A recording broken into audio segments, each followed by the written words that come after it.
মোৰ এই কাব্যনাট যি কথা জনা নাছিলোঁ আগতে আজি উন্মোচন হ'ল। সুধী সমাজৰ মোক উৎসাহ উদ্দীপনা দিলে। মূলতঃ যি কথা জনা নাছিলোঁ আগতে জীৱন বিষয়ক প্ৰমূল্যবোধ আৰু নৈতিকতা সম্পন্ন কিছু পৰ্যালোচনা। এই পৰ্যালোচনাৰে মই জীৱন জগত সম্পৰ্কীয় কথাবোৰ আলোচনা কৰিব বিচাৰিছোঁ আৰু মানুহৰ ওচৰলৈ যাব পাৰিছোঁ। কাৰণ মানুহ যদি মানুহৰ ওচৰলৈ নাযায়, মানুহ যদি মানুহৰ জীৱন সম্পৰ্কীয় কথাবিলাকত নিজকে নিয়োজিত নাৰাখে, তেনেহ'লে মানুহ শব্দৰ অৰ্থনো কি? মানুহৰ মূল্যবোধ, মানুহৰ নৈতিকতাবোধ, এনেকুৱা কিছু কথা প্ৰসংগৰে মই যি কথা জনা নাছিলোঁ আগতে এই নাটকখন লিখি উলিয়াইছোঁ। আৰু মূলতঃ এই নাটকখন পঠনযোগ্য হওক বুলি মই ভাবিছোঁ, কাৰণ সকলো নাটকে মঞ্চস্থ কৰা সম্ভৱ নহয়। মোৰ এইখন নাটকৰ ফালৰ পৰা দ্বিতীয় সংখ্যক আৰু কথা কবিতাকে ধৰি মোৰ এইখন 17 সংখ্যক মোৰ গ্ৰন্থ। এই নাটকখন সংগীত নাটক একাডেমীৰ ফেলোশ্বিপ পাইছে তেখেত সপোনদ্বীপ বৰদলৈ, বিশিষ্ট নাট্যকাৰ, অভিনেতা, পৰিচালক। তেখেত আহি নাটকখন উন্মোচন কৰিলে আৰু সুধী সমাজক মোৰ নাটকখন সম্পৰ্কত কিছু কথা অৱগত কৰিলে।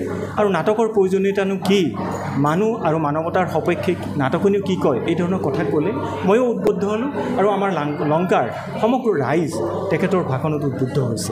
মোৰ এই কাব্যনাট যি কথা জনা নাছিলোঁ আগতে আজি উন্মোচন হ'ল। সুধী সমাজৰ মোক উৎসাহ উদ্দীপনা দিলে। মূলতঃ যি কথা জনা নাছিলোঁ আগতে জীৱন বিষয়ক প্ৰমূল্যবোধ আৰু নৈতিকতা সম্পন্ন কিছু পৰ্যালোচনা। এই পৰ্যালোচনাৰে মই জীৱন জগত সম্পৰ্কীয় কথাবোৰ আলোচনা কৰিব বিচাৰিছোঁ আৰু মানুহৰ ওচৰলৈ যাব পাৰিছোঁ। কাৰণ মানুহ যদি মানুহৰ ওচৰলৈ নাযায়, মানুহ যদি মানুহৰ জীৱন সম্পৰ্কীয় কথাবিলাকত নিজকে নিয়োজিত নাৰাখে, তেনেহ'লে মানুহ শব্দৰ অৰ্থনো কি? মানুহৰ মূল্যবোধ, মানুহৰ নৈতিকতাবোধ, এনেকুৱা কিছু কথা প্ৰসংগৰে মই যি কথা জনা নাছিলোঁ আগতে এই নাটকখন লিখি উলিয়াইছোঁ।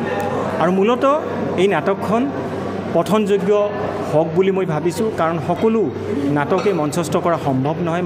মোৰ এইখন নাটকৰ ফালৰ পৰা দ্বিতীয় সংখ্যক আৰু কথা কবিতাকে ধৰি মোৰ এইখন 17 সংখ্যক মোৰ গ্ৰন্থ।